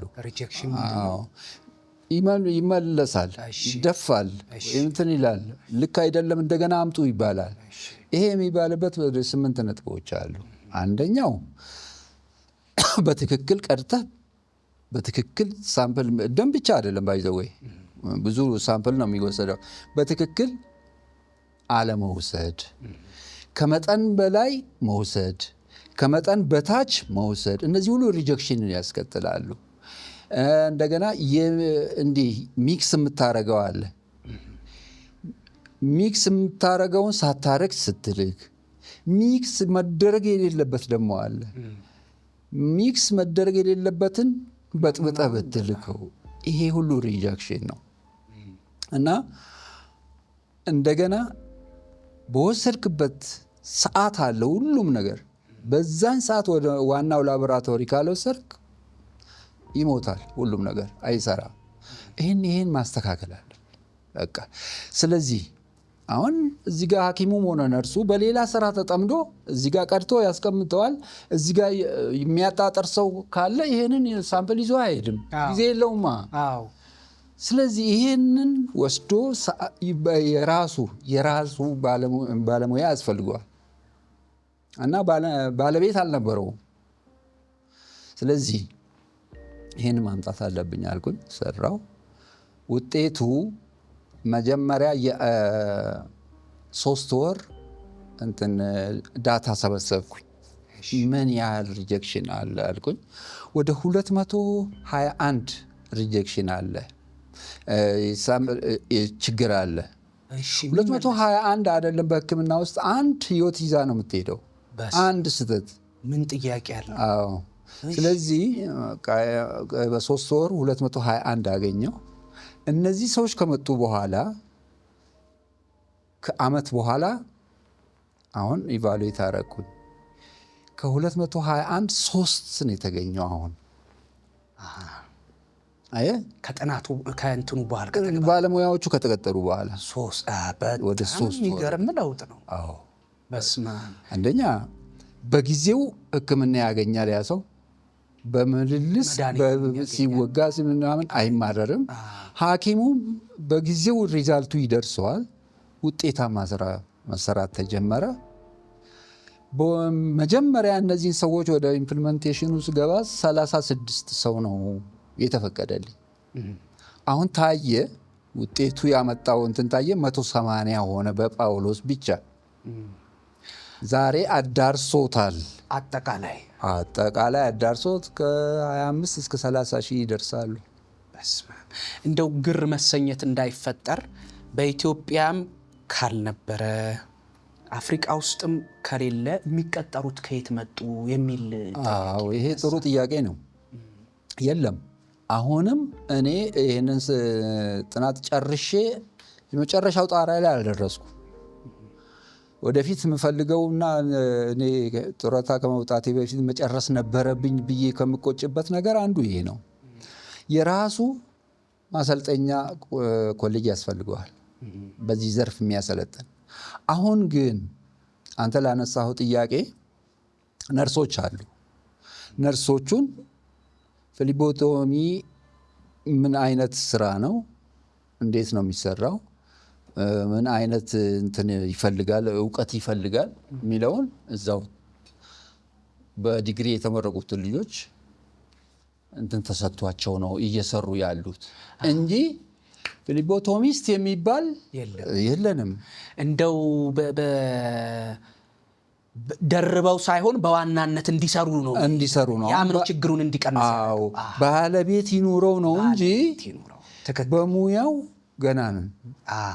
በሌላው ሀገር እስከ ማስተርስ እንትን የሚያስኬድ እንትን ነው እና በእኛ ሀገርም ወደፊት ቢሆን ደስ የሚለኝ አንድ የሕክምና ኮሌጅ ያለው ወይም መንግስትም ቢሆን የግል ይህንን ዘርፍ ካሪኩለም ተቀርጾለት ቢያስተምሩ በጣም ችግር ቀራፊ ነገር ነው። አንዳንድ ቀላል የሚመስሉ ነገር በጣም ቀላል ነው የሚመስለው፣ ህይወት ይዞ ነው የሚሄደው። በትክክል ካልተወሰደ ለህመምተኛው መዳንም መሞትም እዛ ጋ ነው ያለው ያልኩት ምንድነው? አንድ ምሳሌ ብሰጥህ፣ ለምሳሌ ህመምተኛው ቀደም ሲል የደም ማነስ አለበት። ደም ማነስ እያለበት ተቅማጥና ትውከት ይዞት ሆስፒታል ይሄዳል። ሆስፒታል ሲሄድ ሐኪሙ ያየውና ለተቅማጥና ትውከቱ መንስኤው ምንድነው ብሎ የሰገራ ምርመራ ያዛል። አይኑን ደግሞ ሳይሆን ነጭ ሆኗል እና ደም ማነስ ምልክት አለው። እስቲ ለዚህም ብሎ ደም ያዛል። የደም ምርመራ ለማረጋገጥ ማለት ለማረጋገጥ። ከዛ ሳምፕል ይወሰዳል። ሳምፕል የደምም ይወሰዳል፣ የሰገራም ይወሰዳል። ሄሞግሎቢን ያዘዘለት ለደሙ። ስለዚህ ባለሙያ የለውም እንግዲህ አሁን በልምድ የሚወስደው ያስርና ደሙን ቀድቶ ላቦራቶሪ ይሄዳል። ላቦራቶሪ ሄዶ ሲመጣ አሁን ሐኪም ሁለት ነገር ነው የጠረጠረው፣ የምግብ ብክለትና የደም ማነስ። የሰገራ ትክክል ነው፣ ሐኪሙ ጥርጣሬ ትክክል ነው። ሲመጣ የደሙ ውጤት ግን ሌላ ነው፣ ተገልብጧል። ደም ማነስ ነበር የጠረጠረው፣ የደም መብዛት ወይም ደም መወፈር። ደም መብዛት ወይ ግፊት መብዛት እና ደም መብዛት ይለያያል። ብዙ በተለምዶ ግፊት ከፍ ሲል ደም መብዛት ይላል። እሱ ልክ አይደለም፣ ግፊት መብዛት ነው እሱ። ይሄ ግን ደም መወፈር ነው ወይም ደም መብዛት ሊባል እንኳን ቢችል ይሄ ነው የሚሆነው። እና ለምንድን ነው መጀመሪያ ደሙ ሲወሰድና ወደ ላቦራቶሪ በሚሄድበት ወቅት ሰውየው በተቅማጥና በትውከት ከሰውነቱ ውስጥ ፈሳሽ ወጥቷል፣ ድፍድፍ ደም ነው የቀረው። ያቺን የወሰደው ሰው የደም መወፈሩ መጣ ከውስጡ ፍሉድ ስለወጣ ሲወስድም በጥንቃቄ አይደለም። ስለዚህ ሐኪሙ የጠረጠረው አኒሚያ ነው። የመጣው ግን በተቃራኒ ፖሊሳይቲሚያ ነው። ፖሊሳይቲሚያ አኒሚያ ማለት ደም ማነስ ነው። ፖሊሳይቲሚያ ደግሞ የደም መወፈር ነው። አሁን ይሄ ሐኪም ምርመራ ያዘዘው ሐኪም በአጋጣሚ ስራው ሰዓቱ ደርሶ ቢወጣ ሪዛልቱ ከመምጣቱ በፊት ቢወጣ ሌላ ሐኪም ይተካል። ያ ሌላ ሐኪም ያይና ሪዛልቱን አይቶ ነው የሚያክመው። ትክክል። ሰውየውን አላየም፣ ሪዛልቱን ነው። ለሰገራ ምርመራው ትክክለኛውን ይሰጠዋል። ለዚህ ለደም ማነስ ላለበት ሰውዬ ደም መወፈር ስለመጣለት ደሙን ቅዱና ድፉት ነው የሚለው። ሄዶ ህመምተኛውን አይቶ እንደገና ይቀዳና ይሰራ ካላለ በስተቀር እንደዚህ ህይወት እስከ ማጥፋት ድረስ ይደርሳል። ነገር ግን መደረግ የነበረበት ምንድን ነው? እንደመጣ አየው፣ የሰገራውን አስቀድሞ ልኮ የደሙ ማቆየት ነበር። በተለምዶ ግሉኮስ የምንለው ነገር ይሰጠውና ዲሃይድሬሽን ነው ያንን የፈጠረው። ፖሊሳይቲሚያውን ያመጣው ዲሃይድሬሽን ነው፣ የፈሳሽ ከሰውነት መወገድ ነው ያመጣው። ስለዚህ ሪሃይድሬት ተደርጎ ቢወሰድ አኒሚክ መሆኑ ይታወቅ ነበር በላቦራቶሪ። ወዲያውኑ ነው የተወሰደው። እንደመጣ ዲሃይድሬሽን ላይ እንዳለ ፍሉድ ነገር ወስዶ በአፍም ይሁን በግሉኮስ ወስዶ ከዛ በኋላ ቢሰራ ኖሮ ያ ሰውዬ ሌላ ደም ያስፈልገው ነበር እንኳን ተቀድቶ ሊደፋ። እና እንዲህ አይነት ትናንሽ የሚመስሉ ነገሮች ህይወት ይዘው ይሄዳሉ። ከባድ ነው። በጣም የሚገርም ጥናት ነው በእውነት። ያጠናቸው ጥናቶች በሙሉ ያደረካቸው አበርክቶች በሙሉ የብዙሃንን ህይወት እንደታደገ አድማጭ ተመልካችም የሚረዳው ነው። እኔም በእውነት ስሰማም በጣም የተገነዘብኩትና በጣም የተደነኩበት ነው። ወደ ምግቡ እንምጣ። እሱ ላይ ይሄ ደግሞ ኢምፕሩቪንግ ኒውትሪሽናል ኬር ኦፍ አድሚትድ ፔሸንት በሚል ነው የሰራሁት። እና በእኛ ሀገር በየትኛውም እንትን በክኒን የሚያክም አለ፣ በቢላዋ የሚያክም አለ፣ በኦፕሬሽን ማለት ነው። በቃላት በምክር የሚያክም አለ። በምግብ የሚያክም ባለሙያ የለንም። ትልቁ ነገር ደግሞ እዛ ጋ ነው። እና በምንድነው የተነሳሁት? ያው ከኦብዘርቬሽን ነው የምትነሳው መቼም እንደዚህ አፕላይድ ሪሰርች እንትን ስትል ኦብዘርቭ ሳረግ አንድ አስተኝቶ የማከም ክፍል ውስጥ ዲቪቲ የሚባል በሽታ አለ። ዲፕ ቬነስ ትሮምቦሲስ ይባላል። እብጠት ነው። አንድ ቦታ ላይ ደም እንትን ይቋጥርና ያ ደም ወደ ሰርኩሌሽን ውስጥ ከገባ ይገላሃል። እና ያ ዲቪቲ ከታከመ 1 ሳምንት በቂው ነው ለመዳን። ስለዚህ 1-2 ወር ሲቆዩ ያለው ህሙማኖች 1 ሳምንት በሚድን ማለት ነው። እሺ አሁን በነርሶች እና በሐኪሞች መካከል ጭቅጭቅ ይነሳል ብዙ ጊዜ።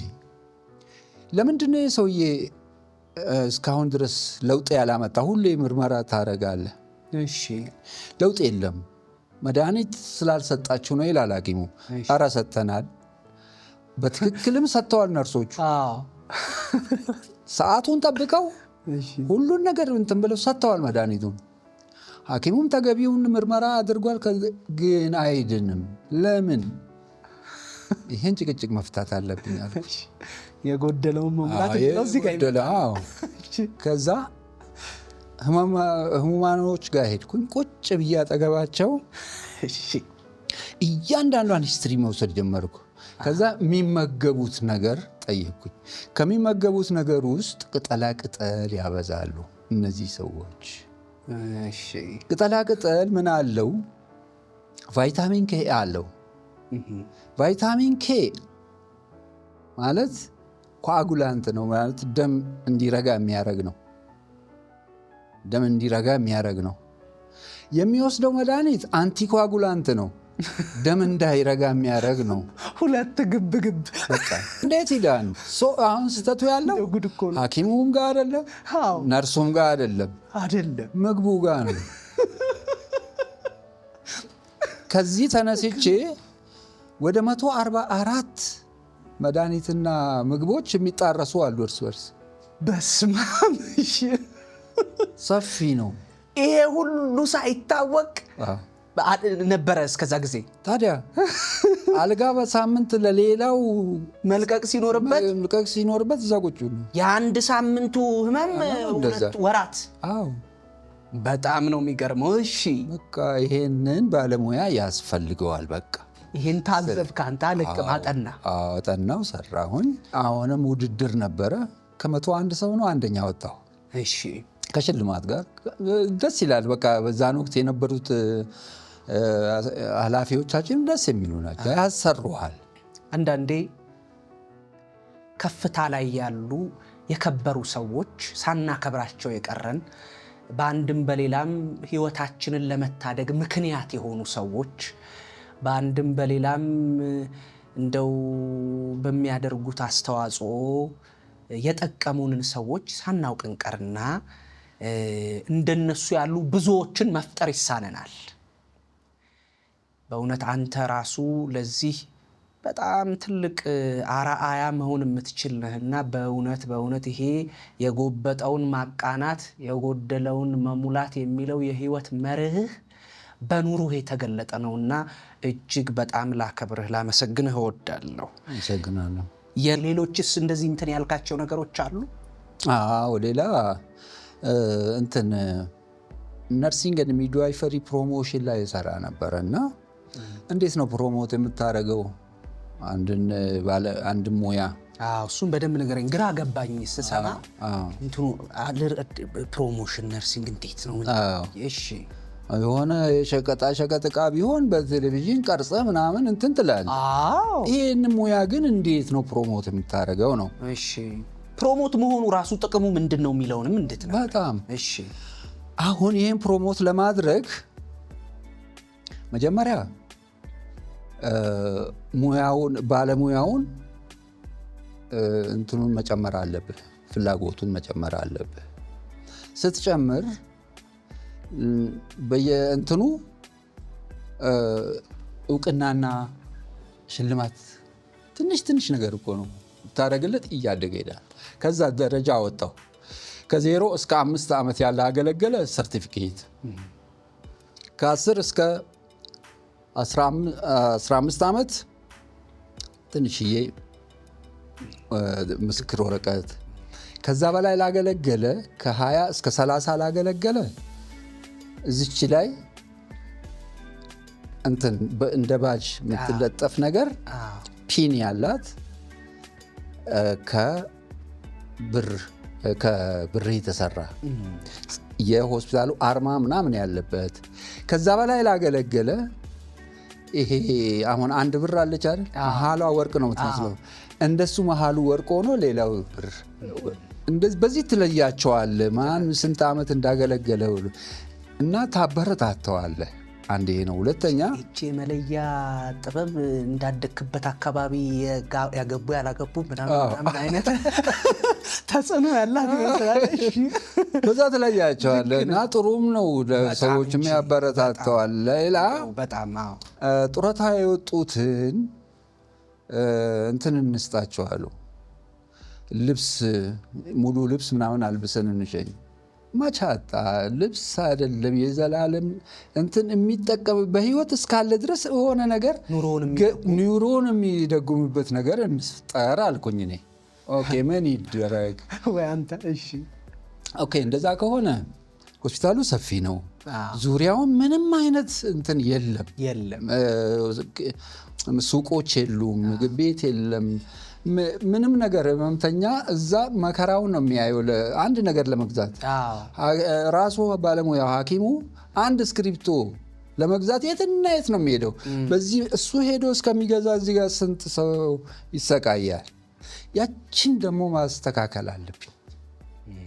በተለይ ሌሊት ላይ ከሆኑ ከክፍለ ሀገር የሚመጡ ሰዎች ምናምን አሉ።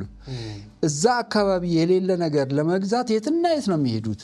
ከግቢ ወጥተው ወይ ተዘረፈው ወይ ተገርፈው ነው የሚመጡት። መጉላላቱ ራሱ ወይ ይገረፋል በሌባ ወይ ይዘረፋል። በቃ ይህን ነገር እዚህ ማስቀረት አለብኝ። እዚሁ ግቢ ውስጥ የሰራተኛውንም የህመምተኛውንም የሁሉንም ነገር እዚህ ጋር እንትን ማድረግ አለብኝ። ስለዚህ እነዛ ጡረታ የሚወጡ ሰዎችን አምጥተን እዚህ ጋር አንድ ሱፐርማርኬት የሚሆን ሚኒ ማርኬት ብንከፍትላቸው አገልግሎት ይሰጣሉ። የሆነ ማስ ካዥዋሊቲ ቢፈጠር አሁን መኪና አደጋም ይሁን እሳት አደጋም ይሁን ብቻ አንድ ባለሙያ ኃይል የሚያስፈልግ ካለ ሱቁ ይዘጋና ሄደው ህይወት ያድናሉ። ባለሙያ ናቸው፣ አገልግለዋል። ሴም ታይም ይጠቀማሉ ራሳቸው። የህመምተኛውንም የሰራተኛውንም እንግልት እዛ ያስቀራሉ። ሁለተኛ የሆስፒታሉንም ስም ከፍ ያደርጋል። አሁን እንዲህ ስናደርግ ፕሮሞት እያደረግን ነው ምንን ነርሲንጉን። ይሄ ብቻ አይደለም፣ እዛው ግቢ ውስጥ ብቻ ተወስኖ ደግሞ እንዳይቀር የቻሪቲ ስራ መስራት አለብን። አትሊስት በወር አንድ ቀን ለተጎዳው ማህበረሰባችን ወጥተን ነፃ አገልግሎት መስጠት አለብን። ህዝቡ ውስጥ የምንገባው በዚህ ሁኔታ ነው። ፕሮሞት የምናደርገው በስራ ነው። አደራጀን። ጌርጌስኖንና መቄዶንያ በወር አንድ ቀን እየሄድን ነርሲንግ ኬር እንሰጥ ነበር። ነርሲንግ ኬሩ ጥርስ ከመቦረሽ ይጀምራል። ጥርስ ከመቦረሽ፣ ፀጉር መላጨት፣ ጥፍር መቁረጥ፣ ቁስላቸውን ማከም፣ ጠቅላላ እንትኖችን። ይሄ ብቻ አይደለም፣ ይሄ በሙያ ነው። በቁሳቁስ ደግሞ እያንዳንዱ ሰራተኛ ተባባሪ ነው። ከቤቱ ያለውን ትርፍ ልብስ ያመጣል። 2-3 መኪና ጭነን ልብስ ይዘን እንሄዳለን። ይሄንን እንትናቸውን ያዩ በተለይ ነው የማልረሳው ዶክተር በቀለ የሚባል ጥሩ ሰው አለ። እናንተ ይሄን ካመጣችሁ እኔ ደግሞ 2 ኩንታል ጤፍ እችላለሁ እዛው አስፈጭቶ። ሰራተኛ የኛው ባልደረባ ነው። በጣም 2 ኩንታል ጤፍ አስፈጭቶ እንደዚህ አድርገን እዛ ያለውን ችግር መቅረፍ አንድ ለህሊና እርካታ ነው። ሁለተኛ ደግሞ ፕሮሞሽኑ ይሄ ነው። ማን ያደረገው? ነርሶች፣ ሐኪሞች።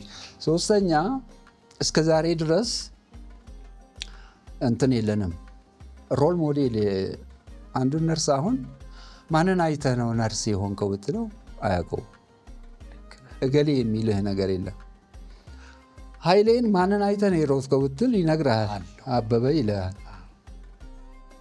አርአያ አለው፣ ሮል ሞዴል አለው። ማንን አይተህ ነው የዘፈንከው ብትለው ጥላሁንን ይልሃል። ነርስ ምና ማንን አይተህ ነው ነርስ የሆንከው ብትል እነዚህንም ማውጣት አለብኝ። ካሉት እዛ ሆስፒታል ውስጥ ካሉት ውስጥ አወዳደርን እና ጨምቀን በጣም ብዙ እንትን ክራይቴሪያ አለው። ጨምቀን 3 ሰው አወጣን ሮል ሞዴል። ለነዛ ሰዎች ቋሚ መግቢያ በር ላይ ቋሚ ፎቶቸው ከነታሪካቸው እንዲለጠፍ ተደረገ። እዛ ጋር ብቻ አይደለም፣ በመጽሔትም እንዲወጣ አደረኩኝ። መጽሔት ለመጀመሪያ ጊዜ ጳውሎስ ውስጥ እኔና ዶክተር ግዛቸውን የጀመርነው አልነበረውም መጽሔት እና እንደዚህ እያደረጉ ነው ፕሮሞት ማድረግ። ነርሶችን እንደ እንትን ማስታወቂያ አይደለም የሚሰራ። በጣም ይደንቃል። ምልክት ሊኖረን ይገባል። አርአያ ሊኖረን ይገባል። እሱ እኮ የምንለው እንደሱ እኮ የምንለው መኖር መቻል አለበት። እንደው ክፉ ስላደረጉ መጥፎ ስለፈጸሙ ያልተገባ ነገር ስለሚያደርጉ ሰዎች በማንሳት እነሱን እኮ እንደዚህ እንትን ተብሎ ብሎ በማጥላላት በጎዎቹን ከመደበቅ ከመዋጥ አየር ምድሩን እንደዚህም ያሉ ሰዎች እኮ አሉ እንዲል ማድረግ መቻል ይሄ በጣም ትልቅነት ነው። በእውነት በጣም የሚደንቅ የከበረ ስራ ነው የሰራኸው። አንተም ባልደረቦችም ላደረጋችሁት አስተዋጽኦ እኔ በድጋሚ ላመሰግን ላከብርህ እፈልጋለሁ። የነርሶች አርአያ በሚል በቅዱስ ጳውሎስ ሆስፒታል ፎቶአቸው በክብር ከተለጠፉ ባለሙያዎች መካከል አንዱ አንተ ነህ። ግጥምህም አብረው ነበር ብለውኛልና እውነት ነው። ግጥሙ ምንድን ነው ድረስ? አዎ አለ። እንዲያውም አንድ ወረቀት ቅድም አላየሁ ይሆናል እሱ ሲሆን ወረቀት ያትና እሺ ታገኛው ሙሉ ለሙሉ ግጥሙን አላስታውስም። እሺ እዛ ላይ ያለው አለ እሱ ነው የተለጠፈው። እሱ ነው የተለጠፈው። ይሄንን ለአድማጭ ተመልካቾቻችን አነብላቸዋለሁ። ክቡራትና ክቡራን የዚህን ክፍል ጊዜ ገድቦናል። በክፍል 2 ደግሞ ከዚህ ግጥም ነው የምጀምርላችሁ። መልካም ጊዜ፣ ደህና ቆዩ። ስለተከታተላችሁን እናመሰግናለን። CW ፊልም ኮኔክሽን አዘጋጅቶ ያቀረበላችሁን ሰዋዊ መጽሐፋችንን እስካሁን ስትከታተሉት ነበረ። አስነባቢያችሁ ብሩክ ሚፍታ አትራኮስ ነኝ። የቀጣይ ጊዜ ሰው ይበለን። ደህና ቆዩ።